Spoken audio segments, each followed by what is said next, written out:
नमस्कार महिला मंडळ. नारी शक्ती दूत ॲप या ॲपद्वारे माझी लाडकी बहीण या योजनेचा ऑनलाईन फॉर्म कसा भरायचा याची step by step live process मी तुम्हाला या व्हिडिओच्या माध्यमातून सांगणार आहे. त्यासाठी व्हिडिओ संपूर्ण बघा. तर सर्वप्रथम तुम्हाला प्ले स्टोअरवरून नारी शक्ती दूत ॲप डाउनलोड करायचे आहे. ॲप डाउनलोड झाल्यानंतर तुम्हाला ॲपवर क्लिक करून ॲप ओपन करायचे आहे.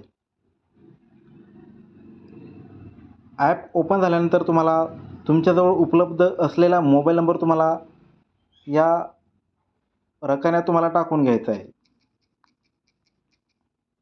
त्यानंतर ॲक्सेप्ट टर्म्स अँड कंडिशन, तर या चौकोनी चेकबॉक्सवर तुम्हाला क्लिक करून लॉग इन या बटनावर क्लिक करायचे आहे. लॉग इनवर क्लिक केल्यानंतर तुमच्या मोबाईलवर एक 4 अंकाचा OTP येईल. तो OTP तुम्हाला टाकून घ्यायचा आहे. त्यानंतर परत तुम्हाला खाली व्हेरीफाय OTP या बटनावर क्लिक करायचे आहे. OTP हा व्हेरीफाय होईल. त्यानंतर तुमच्यासमोर हे ॲप पूर्णपणे ओपन होईल. तुमची प्रोफाईल इथे तुम्हाला आता अपडेट करायची आहे. तर प्रोफाईल अपूर्ण आहे. कृपया प्रथम तुमची प्रोफाईल अपडेट करा. तर तुम्हाला अगोदर इथे तुमची प्रोफाईल तयार करायची आहे. त्यासाठी तुम्हाला आपली माहिती भरण्यासाठी येथे क्लिक करा या अक्षरावर तुम्हाला क्लिक करायचे आहे. त्यानंतर तुमच्यासमोर हा प्रोफाईल अपडेट करा असा फॉर्म ओपन होईल. तर या ठिकाणी तुम्हाला तुमचे पूर्ण नाव, तर इथे तुम्हाला तुमच्या आधार कार्डप्रमाणे पूर्ण नाव तुम्हाला इथे टाकून घ्यायचे आहे. त्यानंतर तुमच्या मोबाईलमध्ये जो ईमेल ID असेल तो ईमेल ID तुम्हाला टाकून घ्यायचा आहे. त्यानंतर तुम्हाला जिल्हा निवडायचा आहे. जिल्हा निवडल्यानंतर तुम्हाला इथे तालुका निवडून घ्यायचा आहे आणि त्यानंतर तुम्हाला इथे नारीशक्ती प्रकार निवडायचा आहे. तर नारीशक्ती प्रकार इथे भरपूर असे नारीशक्तीचे प्रकार आहेत. सामान्य महिला, समूह संसाधन व्यक्ती, बचत गट अध्यक्ष, बचत गट सचिव, बचत गट सदस्य, गृहिणी, अंगणवाडी सेविका, मदतनीस, ग्रामसेवक, वार्ड अधिकारी आणि सेतू. तर तुम्ही सामान्य महिला असाल तर इथे तुम्हाला सामान्य महिला यावर तुम्हाला क्लिक करून तुमची प्रोफाईल ही अपडेट करायची आहे. त्यासाठी तुम्हाला इथे अपडेट करा या बटनावर क्लिक करायचे आहे आणि इथे तुमची प्रोफाईल ही अपडेट पूर्णपणे झालेली आहे. तुमची प्रोफाईल अपडेट झाल्यानंतर महिला मंडळ तुम्हाला इथे खाली 4 ऑप्शन दिसतील. नारी शक्ती दूत योजना, यापूर्वी केलेले अर्ज आणि प्रोफाईल. तर आत्ताच तुम्ही आता प्रोफाईल ही अपडेट केलेली आहे. तर तुम्हाला इथे नारी शक्ती दूत या पर्यायावर तुम्हाला क्लिक करायचे आहे. नारी शक्ती दूत या पर्यायावर क्लिक केल्यानंतर तुमच्यासमोर असे 3 पर्याय ओपन होतील. मुख्यमंत्री माझी लाडकी बहीण योजना, महिलांची योजना आणि केलेले अर्ज. तर तुम्हाला इथे मुख्यमंत्री माझी लाडकी बहीण या पर्यायावर क्लिक करायचे आहे. तर तुमच्यासमोर हा फॉर्म ओपन झालेला आहे. हा संपूर्ण फॉर्म तुम्हाला आता भरायचा आहे. तर हा फॉर्म भरताना एकदम व्यवस्थित तुम्हाला आधार कार्डप्रमाणे तुम्हाला महिलेचे संपूर्ण नाव टाकायचे आहे. त्यानंतर वडील किंवा पतीचे तुम्हाला नाव भरून घ्यायचे आहे. त्यानंतर तुम्हाला जन्मतारीख तुम्हाला निवडून घ्यायची आहे.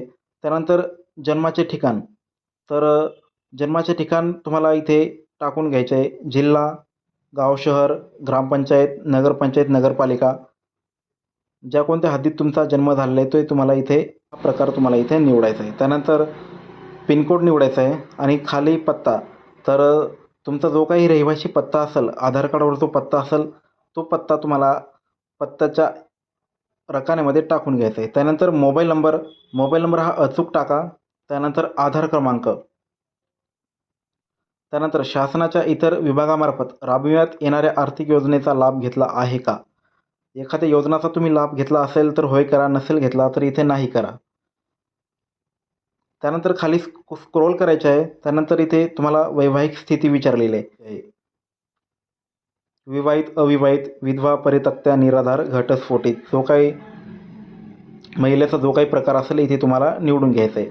त्यानंतर इथे तुम्हाला अर्जदाराचे खाते असलेल्या बँकेचा तपशील, तर इथे तुम्हाला तुमच्या बँकेचा तपशील द्यायचा आहे. बँकेचे नाव, बँकेचे पूर्ण नाव, बँक खातेधारकाचे नाव, त्याच्यानंतर बँक खाते क्रमांक आणि IFSC कोड.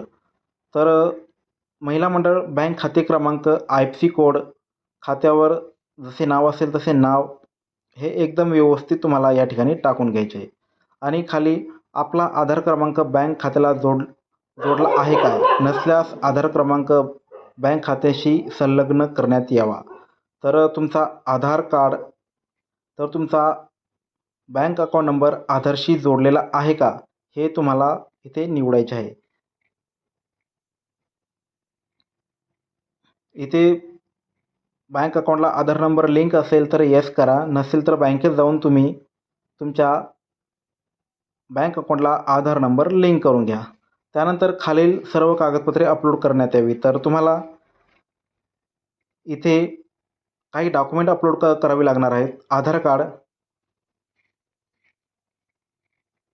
त्यानंतर तुम्हाला तुमच्याकडे डोमिसाईल किंवा जन्मदाखला नसेल तर तुम्ही त्या ठिकाणी शाळा सोडल्याचा दाखला किंवा तुमचे 15 वर्ष जुने असलेले मतदान कार्ड तुम्ही या रकान्यात तुम्ही अपलोड करू शकता. त्यानंतर उत्पन्न प्रमाणपत्र, तर जर तुमच्याकडे केशरी किंवा पिवळे रेशन कार्ड असेल तर या ठिकाणी तुम्ही ते अपलोड करू शकता. रेशन कार्ड नसेल तर तुम्हाला उत्पन्न प्रमाणपत्र या ठिकाणी अपलोड करायचे आहे. त्यानंतर अर्जदाराचे हमीपत्र, त्यानंतर अर्जदाराचे हमीपत्र तुम्हाला या ठिकाणी अपलोड करायचे आहे. त्यानंतर खाली स्क्रोल केल्यानंतर तुम्हाला अर्जदाराचा फोटो, तर अर्जदाराचा फोटो तुम्हाला हा लाईव्ह तुमच्या मोबाईलमधूनच हा काढायचा आहे. तर अर्जदाराच्या फोटो पर्यायावर क्लिक केल्यानंतर तुमच्यासमोर तुमचा मोबाईलचा कॅमेरा ओपन होईल. त्यानंतर तुम्हाला फोटो क्लिक करून घ्यायचा आहे. फोटो क्लिक झाल्यानंतर तुम्हाला ॲक्सेप्ट हमीपत्र डिस्क्लेमर या तुम्हाला चेकबॉक्सवर क्लिक करून इथे स्वीकारावर क्लिक करायचे आहे आणि माहिती जतन करा या बटनावर तुम्हाला क्लिक करायचे आहे. त्यानंतर तुम्ही ही जी सर्व माहिती भरलेली आहे ही संपूर्ण माहिती सेव्ह होऊन जाईल आणि तुमचा फॉर्म हा यशस्वीरित्या भरला जाईल. तर फॉर्म भरल्यानंतर तुम्हाला फॉर्मचा नंबर येईल आणि तो नंबर तुम्हाला तुमच्या मोबाईलमध्ये स्क्रीनशॉट काढून ठेवा किंवा सेव्ह करून ठेवा. तर महिला मंडळ, अशा प्रकारे तुम्ही घरी बसून तुमच्या मोबाईलवर मुख्यमंत्री माझी लाडकी बहीण या योजनेचा ऑनलाईन फॉर्म भरू शकता. व्हिडिओ आवडला असल्यास आपल्या चॅनलला सबस्क्राईब करा, व्हिडिओला लाईक करा आणि इतर महिला मंडळांना हा व्हिडिओ शेअर करायला विसरू नका. धन्यवाद.